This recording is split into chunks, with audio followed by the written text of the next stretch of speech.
প্রিয় দর্শক, আজ আমরা এমন একজনকে অতিথি হিসেবে আমাদের সঙ্গে পেয়েছি যিনি এক বিশাল অভিযান শেষ করে অল্প কিছুদিন আগে দেশে ফিরে এসেছেন। তার এই অভিযান ছিল সাগর থেকে শিখরে পৌঁছবার অভিযান। তিনি পায়ে হেঁটে কক্সবাজার থেকে এভারেস্টের শিখর পর্যন্ত পৌঁছেছেন। অসামান্য এই অভিজ্ঞতা, এই বিরাট একটা রেকর্ড যিনি করে এসেছেন, তার নাম ইকরামুল হাসান শাকিল। এই তরুণ আমাদের সকলের গর্বের একজন তরুণ। তো আমরা ইকরামুল হাসান শাকিলের কাছ থেকে তার অভিজ্ঞতা সম্পর্কে শুনব। এর সঙ্গে যোগ দিয়েছেন আরও কয়েকজন পর্বতারোহী। তিনজন তরুণ পর্বতারোহীকে আমি পরিচয় করিয়ে দিচ্ছি: নুরুন নাহার নিম্নি, বাহালুল মজনু বিপ্লব আর কাউসার রূপক। এই তিনজন পর্বতারোহণের প্রশিক্ষণ নিয়েছেন। ইতোমধ্যেই তারা বিভিন্ন পর্বত শিখরে আরোহণ করেছেন এবং একটা বিশেষ বিষয়ে তাদের মধ্যে মিল রয়েছে। তারা প্রত্যেকেই এভারেস্টের শিখরে পৌঁছার স্বপ্ন লালন করেন। শাকিল, আমি প্রথমে আপনার কাছে জানতে চাই যে এই এভারেস্ট অভিযান আরও অনেকেই করেছেন, বাংলাদেশ থেকেও অনেকেই গিয়েছেন, সারা পৃথিবী থেকেই যান। আপনার কেন মনে হলো যে আপনি সাগর থেকে শিখরে পৌঁছানোর জন্য কক্সবাজার থেকে পায়ে হেঁটে এখানে যাবেন? এই অভিযানটা করার বেশ কয়েকটা কারণ আছে। বেশ কয়েকটা কারণের মধ্যে যদি বলি, সব থেকে যে কারণগুলো বেশি সামনে আসে সেটা হলো আমাদের সমুদ্রটা আমাদের আছে এবং হিমালয়টাও আমাদের খুবই কাছে। তো এই যে সমুদ্র এবং হিমালয় দুটার মাঝখানে যে আমরা আছি, সমতলে যারা আছি, তো আমাদের এই দুটার মানে প্রভাব অনেক বেশি। সেটা আমাদের জলবায়ু দিক থেকে, পরিবেশের দিক থেকে, কৃষির দিক থেকে যদি বলি, আমাদের সব দিক থেকে। তো আমার মনে হলো যে এইটাকে একটু কানেক্ট করানো, এই সমুদ্র থেকে শিখর পর্যন্ত। আর এই জায়গায় আরেকটা বিষয় হলো যে এভারেস্ট অভিযান হয় বেস ক্যাম্প থেকে, মূল অভিযান হয় বেস ক্যাম্প পর্যন্ত। মানুষ হেলিতে যাচ্ছে অথবা লুকলা পর্যন্ত ফ্লাইটে যাচ্ছে, গিয়ে তারপরে অভিযান শুরু করছে। তো প্রায় 17,000 17,500 ফিট উপর থেকে মূল অভিযানটা শুরু হয়। কিন্তু এই যে জিরো, মানে একদম সি লেভেল থেকে, যেখান থেকে জিরো বলা হয়, সেইখান থেকে যদি পুরোটা অভিযান, তো তা হচ্ছে না। তা আমার ইচ্ছে হলো একদম জিরো থেকে পৃথিবীর সর্বোচ্চ চূড়া অবধি পর্যন্ত করে যাওয়া। এই পুরো পথেই আমি চেয়েছি আমার পায়ের পদচিহ্ন থাক। আর আমার এই অভিযানে যেহেতু আমি একটা মূল থিম নিয়েছিলাম যে প্লাস্টিক পলিউশনটাকে, এই দূষণটা কমানোর জন্য, মানুষকে অ্যাওয়ার করার জন্য। তো আমি যখন পাখি দেখতে কোস্টালে গিয়েছিলাম, তখন দেখলাম যে সমুদ্রের ভেতরেও প্লাস্টিক দূষণ হয়েছে। আমাদের কক্সবাজারে প্লাস্টিক দূষণ, সমতলে প্লাস্টিক দূষণ। আমি নদীতে, যমুনা নদী যখন সাঁতরিয়েছি তখন সেখানে দেখেছি প্লাস্টিক দূষণ। হিমালয়ের প্রত্যেকটা জায়গাতেই প্লাস্টিক দূষণ ছড়িয়ে গেছে। ইভেন এভারেস্টের base camp, camp 1, camp 2, camp 3, camp 4, even summit পর্যন্ত প্লাস্টিকের দূষণ আছে। তো আমি চেয়েছি যে পুরোটা পথ হেঁটে যাব, গিয়ে এই প্লাস্টিক দূষণ সম্পর্কে মানুষের সচেতন করব এবং মানুষকে দেখাবো যে হ্যাঁ, সব জায়গায় প্লাস্টিক আছে। তো এটি হলো মূল আমার মানে সিটো সামিট অভিযান করা। আপনি এই যে সচেতনতা বৃদ্ধির লক্ষ্যে কাজ করেছেন, তাতে আপনার মনে হয়েছে কি যে আপনি অনেকটা সফল হয়েছেন এই প্রক্রিয়ায়? হ্যাঁ, একদম। আমি অসংখ্য মানুষের সহযোগিতা পেয়েছি এবং আমি যাদেরকে আমার পথে যাদের দেখা হয়েছে, যাদের সাথে আমি এটা নিয়ে বলেছি, অনেকেই আমার সাথে একত্রতা ঘোষণা করেছে। তারা বলেছে যে হ্যাঁ, আমরা প্লাস্টিকের যেখানে সেখানে সিঙ্গেল ইউজ প্লাস্টিক ফেলবো না, সিঙ্গেল ইউজ প্লাস্টিকের ব্যবহার তারা সীমিত করবে, বিশেষ করে স্টুডেন্টরা। বিভিন্ন শিক্ষা প্রতিষ্ঠানগুলোতে আমি যখন কথা বলেছি, তো আমার হলো যে আমার মাধ্যমে যদি একজন মানুষের সচেতন হয়, তাতেই আমি মনে করি যে সফল। নিশ্চয়ই সেটা একটা বিরাট অর্জন। এই যে আপনি সমুদ্রপৃষ্ঠ থেকে, অর্থাৎ কক্সবাজার থেকে হেঁটে এভারেস্ট পর্যন্ত গেলেন, এর মধ্যে সবচেয়ে বড় চ্যালেঞ্জ আপনার কাছে কোন জায়গাতে মনে হয়েছে? আমরা আপনার বেস ক্যাম্পের পরের যে পর্যায়গুলো, সেগুলোর ব্যাপারেই আমরা বেশি আগ্রহী, বলা বাহুল্য। বেস ক্যাম্প থেকে ক্যাম্প 1, ক্যাম্প 2, ক্যাম্প 3, এই পর্যায়গুলো, কিন্তু এই পুরো পথের মধ্যে সবচেয়ে বেশি চ্যালেঞ্জিং কোন জায়গাটা ছিল বলে আপনার মনে হয়? বাংলাদেশের অংশে আমি যখন যমুনা ব্রিজের উপর দিয়ে হেঁটে যাব, যখন পারমিশন পাইনি, তখন যমুনা নদীটা আমার সাঁতরাতে হয়। তো যেহেতু আমি নিয়মিত সাঁতারু না, আমি যেহেতু প্র্যাকটিস করি না, সেই ছোটবেলায় সাঁতরিয়েছিলাম, সেই অভিজ্ঞতাটাকে সাহস মানে পুঁজি করে আমি যমুনা নদীতে নেমেছিলাম, একটা দুঃসাহস দেখিয়েছিলাম, যে কিন্তু সেটা আমার জন্য খুবই চ্যালেঞ্জিং ছিল। আর যেহেতু খুবই খরস্রোতা নদী যমুনা নদী। তারপরে যদি বলি খুম্বয়েস ফল আছে, যেটা খুম্বয়েস ফলটা খুবই ডেডলি যে জায়গাটা। তারপরে হিলারি স্টেপ যদি বলতে যাই, ইয়েলো ব্যান্ডটা যদি বলতে যাই, তো এরকম বেশ কিছু জায়গা ছিল যেগুলো খুবই চ্যালেঞ্জিং ছিল। এটা প্রত্যেকটা জায়গার চ্যালেঞ্জ অনেক বড়, আমরা জানি। আমরা সেই বিষয়টাতে একটু পরে আবার ফিরে আসব। তার আগে আমি একটু আমাদের অন্য অতিথিদের সুযোগ দিতে চাই যে তারা যদি আপনাকে কোনো প্রশ্ন করতে চান, তাহলে প্রথমে আমরা নুরুন নাহার নিম্নির কাছে যাই। তিনি যদি আপনাকে কোনো প্রশ্ন করতে চান, সেই প্রশ্নটা করুন। প্রশ্নটা আসলে নারী কেন্দ্রিক, এজন্যই আমি বললাম। তো আপনি যখন এই অভিযানে গেলেন, তখন আমি দেখেছি প্রায় 500 পর্বতারোহী অভিযানে গিয়েছেন, এভারেস্ট অভিযানে। তো এই অভিযানে নারীর সংখ্যা ছিল মোটে 74 জন। তো এটা 500 জনের তুলনায় অনেক কম। তো আপনি যেই এজেন্সির মাধ্যমে গিয়েছিলেন, সেখানে কোনো নারী ছিল কিনা, বা আপনি এই অভিযানের সময়ে কোনো নারী পর্বতারোহীর সঙ্গে আলাপ করেছেন কিনা, তাদেরকে আসলে কোনো ভিন্নতর কোনো চ্যালেঞ্জ বা কোনো বিশেষ কোনো নিরাপত্তাজনিত বিষয়ে নিয়ে ভাবতে হয় কিনা, এই বিষয়ে যদি আপনার কিছু জানা থাকে, এবং সেটা বললে আমার জন্য অনেক সুবিধা হবে। নারীর সংখ্যা কম ছিল, হ্যাঁ, এটা আমরা সবসময় চাই যে নারীর সংখ্যাটা আরও বাড়ুক।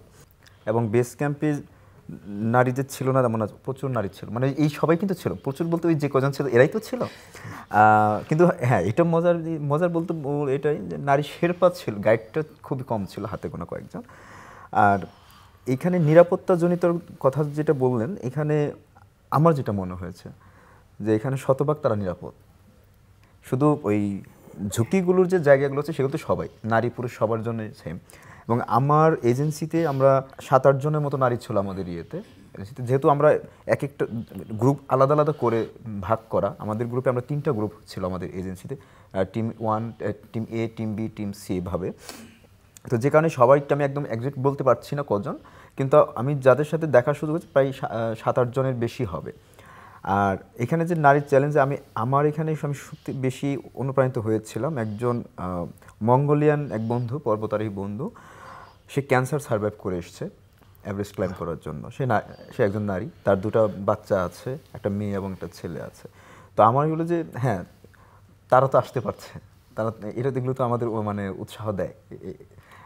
আমি যখন ক্যাম্প রোটেশনে যাই, বেস ক্যাম্প থেকে ক্যাম্প 1-এ তারপর ক্যাম্প 2 হয়ে ক্যাম্প 3 নিচ পর্যন্ত গিয়ে যখন আমরা রোটেশন করে নেমে আসি, তখন আমি তাইওয়ানের একজন মেয়ের সাথে রোটেশন করি। আমরা 3 জন ছিলাম, তাইওয়ানের 2 জন ছিল, একটা ছেলে আর একটা মেয়ে ছিল, আর আমি তাদের টিমে ছিলাম।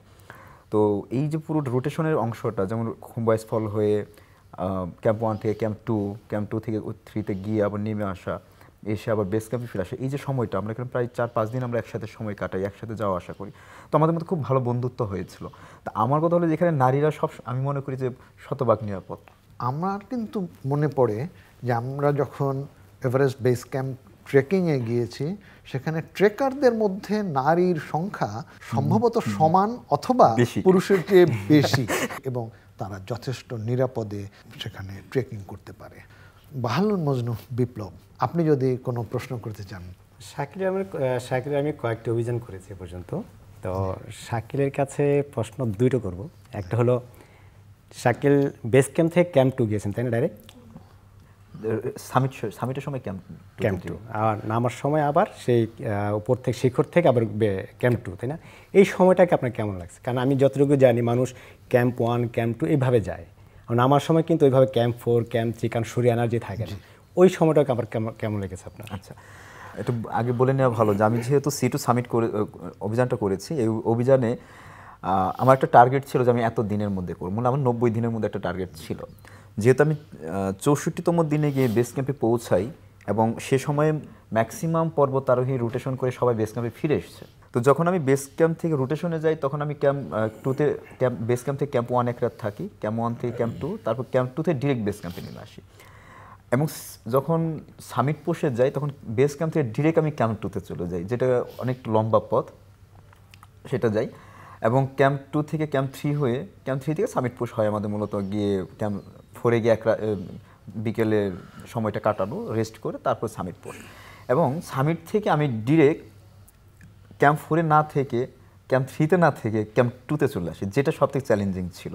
তো এই পথটা আসার সময় শরীরে তখন একদমই শক্তি থাকে না, এবং তখন মানে পা হয় না যে 1 পা 2 পা এগুলোর পরে মনে হয় না যে আরেক পা সামনে এগোই, আবার বসে পড়ি, রেস্ট করি, আবার আসি। কারণ সামিটের পরে ক্যাম্প 2-তে আসা কিন্তু 4টি কথা বলে না, বিশাল একটা জায়গা। এইটা খুবই চ্যালেঞ্জিং ছিল, কারণ ক্যাম্প 4-এ এসে আমি শুধু একটু স্যুপ খেয়েছিলাম, খেয়ে তারপরেই নেমে আসা শুরু করি। তো আমার যে গাইড ছিল তাশি গ্যালজেন শেরপা, ও তাকে আমি বলছিলাম যদি আমরা সন্ধ্যার আগে মধ্যে যদি আমরা ক্যাম্প 3-তে পৌঁছাতে পারি তাহলে যেভাবেই হোক, আমি রাত হয়ে গেলেও আমি ক্যাম্প 2-তে পৌঁছাতে চাই, কারণ ক্যাম্প 3 হলো সেখানে অক্সিজেনের পরিমাণ কম। আর আমি যেহেতু প্রায় দুদিনের বেশি হয়ে গেল আমি ভারী খাবার খাই না, আর এই উচ্চতায় ক্যাম্প 2-তে যদি নামতে পারি তাহলে আমি খেতে পারবো। এই খাবারের লোভেই হয়তো আমি নিচে নেমে আসা, আমি হামাগুড়ি দেওয়া হলেও আমি ক্যাম্প 2-তে যেতে চাই। আপনি অনেক বড় ঝুঁকি নিয়েছেন এবং আপনি নিশ্চয়ই তরুণ নবীন পর্বতারোহীদের জন্য যখন পরামর্শ দেবেন তখন নিশ্চয়ই বলবেন এই বিষয়টা সবসময় লক্ষ্য রাখতে, যে আপনার শরীর কতটুকু নিতে পারবে এবং ঝুঁকি সবচেয়ে কম যেন আমরা নিই এই সমস্ত ক্ষেত্রে, তাই না? নিশ্চয়ই নিশ্চয়ই। আচ্ছা, এখন আমি কাউসার রূপকের কাছে যাই। কাউসার রূপক, আপনি আপনার প্রশ্ন করার আগে আপনি আমাকে একটা ছোট্ট করে বলেন যে আপনার বিশেষ করে আমাধাবলাম শিখরে আরোহণের একটা অভিজ্ঞতা সম্পর্কে যদি একটু। আমার সাথে ছিল নিশাত মজুমদার, বাংলাদেশের প্রথম নারী এভারেস্ট জয়ী। তো আমরা যখন সামিটের জন্য যাই ওখানে আমরা প্রথমবার সামিটে ব্যর্থ হই আমাদাবলামে। তারপরে আমরা শেরপা গাইডদের অনেক রিকোয়েস্ট করে, অনুরোধ করে তাদেরকে বুঝাই যে আমরা যেহেতু সুস্থ আছি আমরা আরেকবার ট্রাই করতে চাই। তো অনেক চেষ্টার পরে শেরপা গাইড রাজি হয় এবং আমরা ক্যাম্প 3 থেকে আবার যাত্রা শুরু করি। ক্যাম্প 3 থেকে যাত্রা করার কিছুক্ষণ পরে, ঘন্টা হবে হয়তোবা 1:45 বা 2টার দিকে এরকম সময়ে নিশোয়াপুর গাইড নিচে নেমে যায় আর কি। এটা আমার জন্য একটা খুব তখন একটা ধাক্কা বা আমাদের জন্য। তারপরে হয় কি, আমার গাইডটা আবার নিশোয়াপুর কাছে চলে যায়, তো আমি পুরোপুরি একা হয়ে যাই পুরো আমাদাবলামের চূড়ায়। তখন এত টেম্পারেচার এত -33 তখন, খুব ভয়ঙ্কর অবস্থা, দাঁড়িয়ে থাকতে পারতেছিলাম না। তখন আমি আস্তে আস্তে, আমার গাইড আবার বলে যায় তুমি আস্তে আস্তে মুভ করতে থাকো, আমি নিশুকে নিয়ে আসি। তো আমি আস্তে আস্তে মুভ করতে করতে একটা সময়ে নিশু আপু এবং গাইডকে মিস করে যাই, যেহেতু মাউন্টেন একটা এরকম রাউন্ড থাকে আর কি, তো ওদেরকে মিস করে যাই। পরবর্তীতে কমপ্লিটলি এই সারা রাত একক প্রচেষ্টায় আমাদাবলামের চূড়ায় উঠে যায়। তো ওই দিন আবার আমাদাবলামের খুব অল্প সংখ্যক লোক ছিল, আমি, নিশু আপু আর গাইড ছাড়া, আর আমাদের পিছনে ছিল আরও 2 জন লোক আর কি। সর্বমোট আমরা 7 জন সামিট করি। এই জন্য ওই পর্বতে ওই সারা রাতের অভিজ্ঞতা আসলে খুব কঠিন একটা অভিজ্ঞতা, অবিস্মরণীয় অভিজ্ঞতা। এখন আপনার যদি কোনো প্রশ্ন থাকে শাকিলের জন্য। শাকিলের কাছে আমার তার অভিযান নিঃসন্দেহে একটা চমৎকার অভিযান, C2 সামিট। তো আমি তার 2টা মুহূর্তের অনুভূতি জানতে চাই। একটা হচ্ছে কক্সবাজার সমুদ্র সৈকত থেকে দীর্ঘ সময় হেঁটে সে যখন এভারেস্ট বেস ক্যাম্পে পৌঁছায় তখন তার ফিলিংসটা কী ছিল, অনুভূতিটা কেমন, বা অন্য পর্বতারোহীরা বিষয়টা কিভাবে দেখতে ছিল, এটা একটা অনুভূতি আমি জানতে চাই। আরেকটা অনুভূতি একই সাথে জানতে চাই, যখন সামিট করে নেমে আসলেন আপনি, নেমে আসার পরে আপনি শেরপাদের গ্রামে ছিলেন এবং সেখানে দেখলাম যে তাশি গ্যালজেন শেরপার সাথে আপনাকেও একটা মহা ধুমধামে একটা সংবর্ধনা দেওয়া হচ্ছিল। এই 2টা অনুভূতি আমার আসলে জানার খুব আগ্রহ আর কি। সমুদ্র সৈকত থেকে যখন হাঁটা শুরু করেছিলাম তখনও পর্যন্ত আমি নিশ্চিত ছিলাম না যে আমি অভিযান গিয়ে ওই যেখানে পৌঁছাতে পারবো বা এটা করতে পারবো। তো একটা দিন, আমার প্রতিটা দিন যেহেতু আমি কাউন্ট করছিলাম, কাউন্ট করতে করতে যখন 64তম দিনে বেস ক্যাম্পে গিয়ে পৌঁছালাম তখন মনে হলো যে 1372 কিলোমিটার পথ আমি হেঁটেছি, 3 কিলোমিটার নদী সাঁতরিয়েছি, এবং এর মধ্যে অনেক অনেক প্রতিবন্ধকতা ছিল। এটা হলো শরীরের নিজের শারীরিকতার সাথে এবং মানসিকতার সাথে, মানে প্রতিনিয়ত আমাকে লড়াই করতে হচ্ছিল। আর এই আনুষঙ্গিক অনেক লড়াই আছে, সেটা অনেকেই জানে, সেগুলো তো বলা বাহুল্য। তাই আমি ওইখানে পৌঁছানোর পরও যখন এই বেস ক্যাম্পের যে বিভিন্ন দেশের পর্বতারোহীরা যখন শুনছিল যে বাংলাদেশ থেকে একটা ছেলে পুরোটা পথ হেঁটে এসছে 1300 কিলোমিটার, তো আমার সাথে আমাকে দেখতে আসতো, মানে এরকম হয় না যে নতুন বউ দেখতে এসছে, যে এসে সবাই আমাকে খুবই কনগ্রেটস করছে, যে অবিশ্বাস্য, এটা মনে এরকম একটা কিছু হয়ে গেল। তো ওইখানে যাওয়ার পরে মনে হলো যে এভারেস্ট ক্লাইম্ব করে সামিট করে ফিরে আসার পরে সবাই যেরকম তাকে নিয়ে তাকে সেলিব্রেট করে, ঠিক আমাকে নিয়ে সেই সেলিব্রেট তখনই শুরু হয়ে গেছে। হ্যাঁ, এবং অনেকেই একটু ভয় পাচ্ছিল, অনেকেই বলতেছিল যে এদিকে সময় কম রোটেশন করার, ওইখানে বেশি সময় থাকা হয়নি বেস ক্যাম্পে, সামিট পুশ হবে, তো সেটা নিয়ে অনেকে ভয় পাচ্ছিল।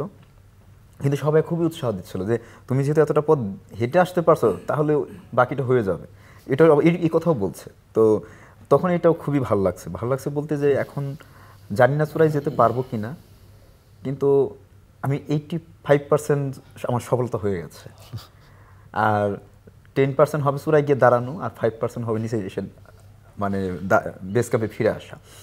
তো এইভাবে আমি হিসাব করেছি। তো যখন আবার সামিট করে আমি ইয়েতে ফিরে আসি, ফোরচে নামক একটা গ্রামে, 3800 মিটার উচ্চতার একটা গ্রাম, ওটা তাসির গ্রামে এসে থাকে। ওইখানে যে গ্রামের প্রতিটা মানুষ, মানে যে কটা বুড়ো বুড়ি, মানে বাচ্চা থেকে শুরু করে সবাই আমাদের দুইজনকে এমনভাবে রিসিভ করেছে যে সব আমি এসে কল্পনাও করতে পারিনি। এবং এই কল্পনা, এটা কি বলবো, আমাদের এইটার অনুভূতি বলে প্রকাশ করা। আমরা তার কিছু ছবি দেখেছি এবং তাতে বুঝতে পারি যে সেখানে সবাই আপনাকে কত উষ্ণতার সঙ্গে গ্রহণ করেছিলেন। আমি আরও দুটো বিষয় নিয়ে প্রসঙ্গ উত্থাপন করব। এই ধরনের অভিযানে আমাদের আর্থিক সহায়তা পাওয়া, স্পন্সরশিপ পাওয়া, এটা একটা খুবই গুরুত্বপূর্ণ বিষয়। আমরা যেমন অন্য ধরনের ক্রীড়ায় সহজেই স্পন্সর পেয়ে যাই বা তার জন্য একটা সংগঠিত উদ্যোগ রয়েছে, পর্বতারোহণের মতন এত আকর্ষণীয়, এত রোমাঞ্চকর একটা ক্রীড়া, তাতে কিন্তু স্পন্সরদের সেভাবে অংশগ্রহণ আমরা সবসময় দেখতে পাই না, যদিও প্রয়োজনটা এখানে অনেক অনেক বেশি, কারণ ব্যয় বেশি, ঝুঁকি বেশি, প্রয়োজন রয়েছে। এই বিষয়টা নিয়ে আপনাদের কাছ থেকে একটু শুনতে চাইব। তার আগে নিম্নি আপনার যদি আর কোনো প্রশ্ন থাকে। আপনি এভারেস্ট অভিযান থেকে ফিরে আসার পরে মানুষ হিসেবে আপনার জীবনে কোনো পরিবর্তন এসেছে কিনা, বা আপনার মানসিকতায় কোনো পরিবর্তন এসেছে কিনা, এটা জানতে। আমি পর্বতে যতবারই গিয়েছি আমার মনে হয়েছে প্রতিবারই আমার পরিবর্তন হয়েছে। এমনকি যখন আমি 2014 সালে পর্বত আরোহণের বেসিক প্রশিক্ষণটা নিতে যাই, সেই প্রশিক্ষণ নিয়ে যখন বেরিয়ে আসি, তখন থেকে আমি আমার পরিবর্তনটা লক্ষ্য করতে পেরেছি যে হ্যাঁ, আমার পরিবর্তন হয়েছে। আর এরপরে যতবার অভিযানে গিয়েছি, বিপ্লব ভাইয়ের সাথে আমার ম্যাক্সিমাম অভিযানগুলো বিপ্লব ভাইয়ের সাথে হয়েছে। তো বিপ্লব ভাইরা আমাদের ক্লাবের সিনিয়র ছিলেন, ওনারা নিয়মিত ওনাদের অভিজ্ঞতা ছিল, ওনারা নিয়মিত অভিযান করেছে, তো তাদের কাছ থেকে অনেক শেখার সুযোগ হয়েছে। মুহিত ভাই, বিপ্লব ভাই, তারপরে শামীম ভাই আছে, নূর ভাই, এদের সবার সাথে অভিযান করার সুযোগ হয়েছে। তো আমি প্রতিবারই নতুন একজন মানুষ হয়ে আসি। এবারে আরও অনেকটা বেশি হয়েছে। যেমন আগে যখন খুব সহজ ছোট ছোট বিষয়গুলো আমার খুব কষ্ট দিত বা হতাশ হতাম, এখন সেগুলোকে মনে হয় যে না, একটু বিশাল মানে বড় করে ভাবার একটা চিন্তা তৈরি হয়েছে। আপনাদের অভিযানের অনেক গল্প কিন্তু আমরা জানি শাকিলের লেখার কারণে। পর্বত আরোহণ বিষয়ে এই অভিযাত্রাগুলো নিয়ে যত বেশি লেখালেখি হবে, তত কিন্তু আমাদের সমাজে তরুণদের মধ্যে বিষয়টা নিয়ে আগ্রহ বাড়বে এবং তারা এতে অংশ নেবে। আপনার যদি কোনো প্রশ্ন থাকে। আমরা জানি যে এভারেস্ট অভিযান একটা লং টাইম, দীর্ঘ সময়, প্রায় 2 মাস বা সর্বনিম্ন 55 দিন, আর এর ম্যাক্সিমাম সময়টাই কাটে হয়েছে বেস ক্যাম্পের মধ্যে। তো এই যাত্রায় আমরা যা দেখিয়েছি, আপনার একটা দীর্ঘ সময় চলে গেছে C2 বেস ক্যাম্পে যাওয়ার জন্য, এবং বেস ক্যাম্প থেকে আপনি খুব সর্বনিম্ন সময় বাংলাদেশ থেকে এখন পর্যন্ত যারা অভিযান করেছে তাদের থেকে সর্বনিম্ন সময়ে 16 বা 17 দিনে সামিট হয়েছে আপনার এটা। এই বিষয়টা আপনি কিভাবে দেখছেন এবং ওই সময়টা আপনি মানে মনের মধ্যে কি কোনো প্রকারের সমস্যা ফিল করেছেন যে আপনি এত অল্প সময়ে অন্যরা রোটেশন করে ফেলেছে, আপনি এখনও রোটেশন করতে পারেননি, বা আপনি এই সময়ের মধ্যে কাভার দিতে পারবেন কিনা, এই বিষয়টা আপনি কিভাবে দেখেন? কারণ আমার যেহেতু হাতে সময় খুব কম ছিল, তখন আমার কিছু চ্যালেঞ্জ ছিল যে আমাকে করতে হবে। আর যেহেতু দীর্ঘ পথ আমি হেঁটেছি, সেখানে আমার ফিটনেসটা ততদিনে তৈরি হয়ে গেছে। আর বেস ক্যাম্পে যাওয়ার পরে আমি সর্বোচ্চ চেষ্টা করেছি যে কিভাবে আমার শরীরটাকে ফিট রাখা যায়। সেই জন্যই হয়তো আপনি এই ঝুঁকিটুকু নিতে পেরেছেন।